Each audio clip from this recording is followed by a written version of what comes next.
Hello friends, welcome to Study Bus. जितने भी cat 23 के एस्पिरेंट्स आप सबको ये नोटिफिकेशन तो मिल गया होगा कि आपके एडमिट कार्ड आउट हो चुके हैं। आपका एग्जाम कौन से स्लॉट में है, कितने बजे है, आपका सेंटर कहां पे है, ये सारी इंफॉर्मेशन आउट हो चुके हैं। एडमिट कार्ड आउट होने के बाद 5 ऐसी इंपॉर्टेंट चीजें जो आपको ध्यान रखनी है, डेफिनेटली चेकआउट कर लेना and keep those things in your mind till your exam, ताकि आप अपने स्कोर को मैक्सिमाइज कर पाओ। इसके साथ ही एक ऐसी चीज बताने वाला हूं जिससे आपको दूर रहना है, स्टे अवे फ्रॉम दैट, क्योंकि अगर आपने उसको फॉलो किया तो ड्रास्टिकली आपके मार्क्स बहुत ज्यादा डिक्रीज भी हो सकते हैं। सो बहुत ध्यान से वीडियो देख लेना।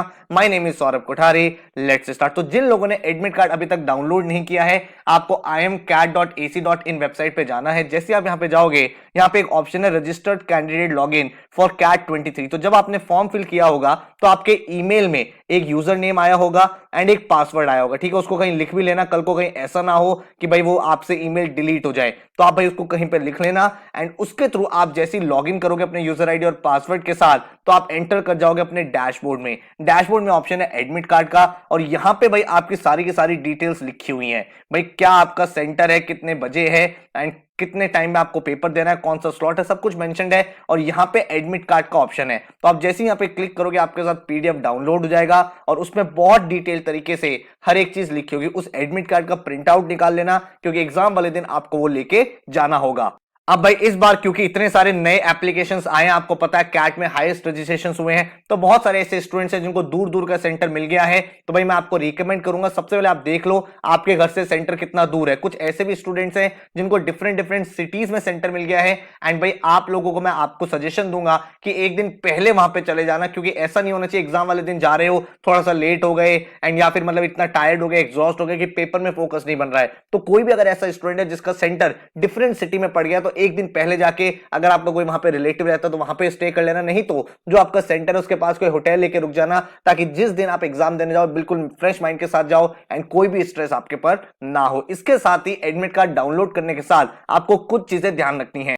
अपनी सारी की सारी डिटेल चेकआउट कर लो। भाई आपका नेम की स्पेलिंग सही है क्या, हर एक अल्फाबेट, आपकी कैटेगरी ठीक आई है क्या, आपकी डेट ऑफ बर्थ सही से लिखी हुई है क्या, बिल्कुल ध्यान से देख लो। आपका सिग्नेचर की जगह सिग्नेचर होना चाहिए, फोटो की जगह फोटो होना चाहिए, ये दोनों चीजें चेकआउट कर लेना। एंड भाई एक एक चीज को सिंसियर तरीके से देख लो। अगर कोई भी एम्बिग्विटी है, कोई गलती हो गई है, तो कैट की ऑफिशियल जो ईमेल आईडी है उनकी वेबसाइट पे गिवन है, भाई उस पे ईमेल करके अपना पूरा का पूरा एरर मेंशन कर दो कि मेरे भाई एडमिट कार्ड में ये मिस्टेक है, ये चैलेंज आ रहा है, वो मेंशन करके छोड़ दो। उसके दो बेनिफिट्स होंगे। सबसे पहला, जो आपकी इंफॉर्मेशन है वो कैट अथॉरिटीज तक चली जाएगी एंड कल को अगर कोई इशू होगा तो आप भाई उनको रिटर्न ईमेल दिखा सकते हो कि देखो जिस दिन कैट का एडमिट कार्ड आया था मैंने उसी दिन कैट हेल्पलाइन में अपने आप को बता दिया था कि ये एरर है, एंड उसके बाद भाई मैं क्या करता। तो अगर आपका वो रिटर्न में होगा तो आपका पॉइंट स्ट्रांग हो जाएगा। तो मेक श्योर करना अगर आपके नाम में कोई गलती है, आपकी कैटेगरी में गलती है, डेट ऑफ बर्थ पे कोई गलती हो गई है, साइन की जगह फोटो है, फोटो की जगह साइन है, साइन का कुछ साइज छोटा बड़ा रखे, तो वो इंफॉर्मेशन डेफिनेटली लिख के छोड़ दो, चाहे उस पर कोई एक्शन लेना हो नहीं लेना हो।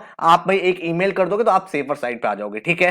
थर्ड चीज क्या है, एफिक्स और photograph on the admit card. ये चीज बिल्कुल ध्यान रखना। काफी सारे स्टूडेंट्स मैंने देखे एग्जाम वाले दिन जाते हैं और एडमिट कार्ड के साथ में आपको फोटो लगानी होती है। आपने एडमिट कार्ड देखा होगा, वहां पे जगह दे के वहां पे आपको फोटो लगानी है एंड वहां फोटो लगा के छोड़ दो, क्योंकि बहुत सारे बच्चे मैंने ऐसे देखे एग्जाम वाले दिन आते हैं, वो देखते हैं एडमिट कार्ड और वहां पे फोटो पेस्ट नहीं किया होता, उस टाइम उनका फोटो होती नहीं है, तो बहुत डिफिकल्टी आती है एग्जाम देने में, बेकार का हैसल होता है, स्ट्रेस होता है। वो मैं आपको रिकमेंड नहीं करूंगा, तो अभी से ये चीज करके छोड़ दो। फोर्थ इंपॉर्टेंट चीज जो आपको देखनी है भाई, अपना स्लॉट टाइमिंग एंड सेंटर। जैसे कि मैंने आपको पहले ही बताया, अपना टाइमिंग देख लो, आपका मॉर्निंग शिफ्ट आया है, आफ्टरनून शिफ्ट आया या इवनिंग शिफ्ट आया है, एंड भाई आपका सेंटर कितना दूर है। अभी से एक बार चेकआउट कर लो गूगल मैप पे डाल के कि भाई सेंटर कितना दूर है, ताकि आप मेंटली प्रिपेयर हो। अगर कोई भाई आपका सेंटर है जो 3-4 घंटे से ज्यादा दूर है, आपको लंबा ट्रैवल करना है, तो एक दिन पहले जाके भाई वहां पे रुक जाना, आसपास होटल वगैरह देख लो, कोई रिलेटिव है तो उनसे बात कर लो। एग्जाम वाले दिन आपको बिल्कुल फ्रेश रहना है, ठीक है। एंड सबसे इंपॉर्टेंट चीज जो आपको आज से फॉलो करनी है, इसको कोई भी स्टूडेंट मिस नहीं कर सकता। आप में से बहुत सारे ऐसे स्टूडेंट्स हैं जिनको हैबिट है मॉक्स को लेट नाइट देने की, एंड कोई बच्चे ऐसे होते हैं जो अर्ली मॉर्निंग देते हैं, कोई आफ्टरनून में देता है, कोई इवनिंग में देता है। लेकिन आपको एक बात समझनी है कि आपकी बॉडी की एक बायोलॉजिकल क्लॉक होती है और उसके अकॉर्डिंग ही आपका ब्रेन भी फंक्शन करता है। तो अब आपका जो स्लॉट टाइमिंग है, मान लो आपका मॉर्निंग स्लॉट टाइमिंग है या आपका 12:30 वाला स्लॉट टाइम है, जो आपका स्लॉट टाइम है एग्जैक्ट उसी टाइम में आपको मॉक लिखना है। वेरी वेरी इंपॉर्टेंट इंपॉर्टेंट, क्योंकि आपका ब्रेन को ना हैबिट डालनी है उस टाइम पे एक्टिव रहने की। मान लो आप एक ऐसे स्टूडेंट हो जो भाई लेट नाइट पढ़ाई करता है, लेट नाइट मॉक लिखता है, लेकिन आपका मॉर्निंग स्लॉट आ गया है, तो आप मॉर्निंग में उठोगे तो आपका ब्रेन प्रोसेस ही नहीं कर पाएगा ना चीजों को। तो आप अभी से उसको हैबिट डालोगे, तब जाके एग्जाम तक भाई वो हैबिचुअल होगा, एग्जाम कंडीशंस में बिल्कुल स्ट्रेस नहीं होगा, पैनिक नहीं होगा, एंड आप अच्छे तरीके से मॉक्स कर पाओगे। मॉक्स देना बहुत बहुत इंपॉर्टेंट है, इस स्टेप को मिस मत करो भाई। जितना टाइम है, जितने ज्यादा मॉक्स लिख सकते हो, जितना बेटर तरीके से एनालिसिस कर सकते हो जरूर करो। एंड भाई मॉक्स आपको उसी टाइम में देने हैं जो आपका स्लॉट का टाइमिंग है। तो ये तो मैंने 5 इंपॉर्टेंट चीजें बता दी जो आपको ध्यान रखनी है। अब आपको उससे भी एक इंपॉर्टेंट चीज बताता हूं, एक प्रो टिप बता देता हूं। Stop watching any slot wise analysis video. भाई आपने देखा होगा जब से एडमिट कार्ड आया है, मैक्सिमम यूट्यूब चैनल पे क्या ड्रामा हो रहा है, slot 1 versus slot 2 versus slot 3। Slot 2 difficult होता है, स्लॉट 3 इजी होता है, इसका एलआरडी डिफिकल्ट होता है, इसका क्वांट डिफिकल्ट होता है। भाई आपको मैं एक सिंपल सी चीज बताता हूं, सिर्फ और सिर्फ व्यूज के लिए बच्चों के अंदर एक पैनिक क्रिएट किया जा रहा है, क्योंकि जैसे ही वो पैनिक क्रिएट होगा, ज्यादा व्यूज मिलेंगे, सब लोग देखेंगे कौन सा स्लॉट आसान होता है, कौन सा डिफिकल्ट होता है। आप एक खुद कॉमन सेंस लगाओ, आप एक कैट के एस्पिरेंट हो, कैट का एक नेशनल लेवल का एग्जाम हो रहा है, इतने सालों से एग्जाम कंडक्ट हो रहा है, तो भाई आप एक बात बताओ ना, क्या जो कैट की अथॉरिटीज है वो जब 3 स्लॉट पे पेपर ले रही है, उनको पता है हमें 3 स्लॉट पे पेपर लेना है, तो क्या वो खुद ऐसा करेंगे कि एक स्लॉट तो इतना डिफिकल्ट बना दो कि कोई क्वेश्चन ही नहीं कर पा रहा, एक स्लॉट एकदम आसान दे दो कि हर बच्चे का सिलेक्शन आईएम में उसी स्लॉट वाले का हो जाए? ऐसा नहीं होता है। एक्सट्रीम नॉनसेंस है वो सारी चीजें जो आपके मेंटल पीस को हैम्पर कर रही है। मेरे पास इतने ईमेल्स आ चुके हैं, इतने ज्यादा मैसेजेस आ चुके हैं कि सर हमारे तो वीडियो देखा था, स्लॉट 2 इजी होता है, स्लॉट 1 मिल गया मुझे, तो मैं क्या करूंगा, मेरे को तो समझ में नहीं आ रहा, मेरे तो स्लॉट 3 आ गया। अरे भाई किसी बच्चे को कोई ना कोई स्लॉट तो मिलेगा ही ना, और जब 3 लाख बच्चा पेपर दे रहा है तो वो इक्वली डिवाइड हुआ होगा हर एक स्लॉट में, तो आप उस चीज का स्ट्रेस ले क्यों रहे हो? एंड कभी ऐसा होता भी है कि किसी सेट में, किसी स्लॉट में 1-2 क्वेश्चन डिफिकल्ट आते हैं, तो आपको ये पता होना चाहिए कि कैट के पेपर में नॉर्मलाइजेशन होता है, पेपर को नॉर्मलाइज किया जाता है। मैं चाहता तो मैं भी कल ये वीडियो बना देता, slot 1 versus slot 2 versus slot 3, और बहुत व्यूज आ जाते, हजारों में व्यूज आ जाते, बच्चे देखते अच्छा कौन सा स्लॉट है, इन सर के अकॉर्डिंग कौन सा आसान है, इन सर के अकॉर्डिंग कौन सा आसान है।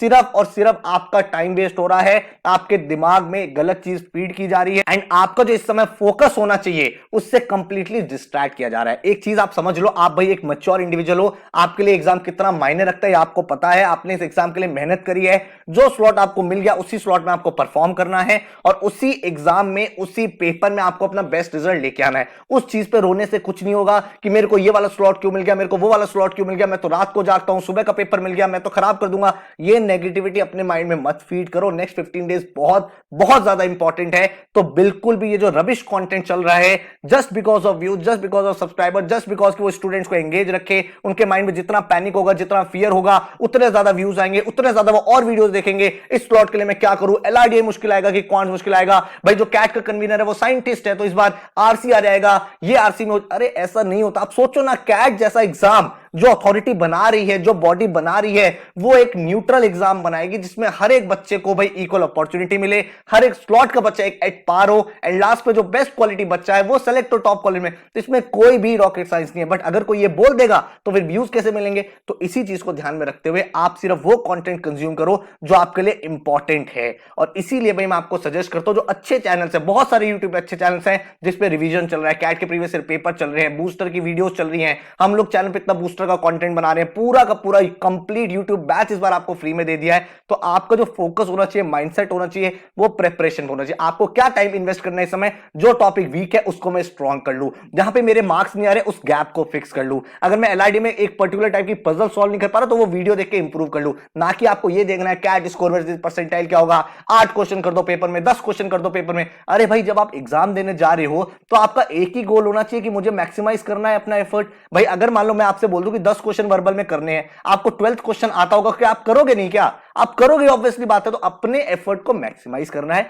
और इसी चीज को अपने ब्रेन में फीड भी कर लो, एक पॉजिटिव इंटेंट के साथ जाओ। एंड अगर आपको फ्री में तैयारी करनी है, मैंने डिस्क्रिप्शन में लिंक दे दिया है, कोई भी टॉपिक आपका वीक है, पूरा का पूरा क्वांट का सिलेबस, एलआरडी का सिलेबस, वर्बल का सिलेबस अपलोड किया हुआ है बच्चे। एक एक टॉपिक की वीडियो बनी हुई है, आप खुद सोचो, इन वीडियोस की लेंथ आप देखाओ, एक एक 2-2 घंटे की, 3-3 घंटे की वीडियोस है। वो कंटेंट बनाना डिफिकल्ट है ना, उसमें पढ़ाना पड़ता है, उसमें क्वेश्चंस बनाने पड़ते हैं, बच्चों को समझाना पड़ता है। ये वीडियो बनाना बहुत आसान है, ये आसान होगा, वो स्लॉट मुश्किल होगा। तो अपने आप को देखो कि आपके लिए क्या इंपॉर्टेंट है और क्या आपके लिए रिक्वायर्ड है, आपका स्कोर बेटर कैसे होगा, उस पर आपका फोकस रखना। और ये चीज अगर आपने पकड़ ली ना तो आप अपने स्कोर को मैक्सिमाइज कर जाओगे। एंड जो स्टूडेंट्स इधर उधर डिस्ट्रैक्ट हो जाएंगे, उन्हीं टाइम चीजों में वेस्ट करते रहेंगे, वो बच्चे अगले साल फिर आपको कैट लिखते हुए दिख जाएंगे। तो इसीलिए अगर आप एक सीरियस एस्पिरेंट हो, एक ड्रीम कॉलेज में जाना चाहते हो, तो जो टाइम बचा हुआ है उसको बेस्ट पॉसिबल तरीके से यूज करो।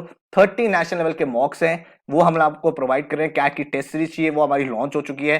24 सेक्शनल टेस्ट है, कैट के प्रीवियस ईयर पेपर है मॉक की फॉर्म में। तो अगर आपको रिक्वायर्ड है, हमारी वेबसाइट studybuzz.co.in से ले सकते हो। फीस है 1500 रुपीज। सारे के सारे मॉक्स का डिटेल एनालिसिस एंड सॉल्यूशन आता है। एंड अगर आपके पास ऑलरेडी टेस्ट सीरीज है, तो भाई अपने मॉक्स लिखते रहो, उनको अटेम्प्ट करो, उनको एनालाइज करो एंड अपने एग्जाम की तैयारी करो। वही चीजों को कंज्यूम करो जो आपके लिए इंपॉर्टेंट है, नेसेसरी है। एंड उन चीजों को मत कंज्यूम करो जो बिल्कुल रबिश है, जिसका कोई पॉइंट नहीं है, जिससे आपकी लाइफ में, आपकी प्रिपरेशन में, आपके एग्जाम में, आपके स्कोर में कोई भी वैल्यू एडिशन नहीं हो रहा है। वो चीजें आपको नेक्स्ट, जब तक आपका एग्जाम ना हो जाए, नहीं फॉलो करनी है। So all the very very best. Thank you so much. अगर आपको मेरी बात ठीक लगी हो तो नीचे कमेंट करके जरूर बताना। कोई भी आपको स्ट्रेस नहीं लेना है कौन सा स्लॉट है, सब बराबर है, सब एट पार है, सबका स्कोर नॉर्मलाइज होगा। फाइनली आपका स्केल्ड स्कोर आएगा, उसके बेसिस पे ही परसेंटाइल आएगी and then you will get into your dream college. All the best, thank you so much and take care.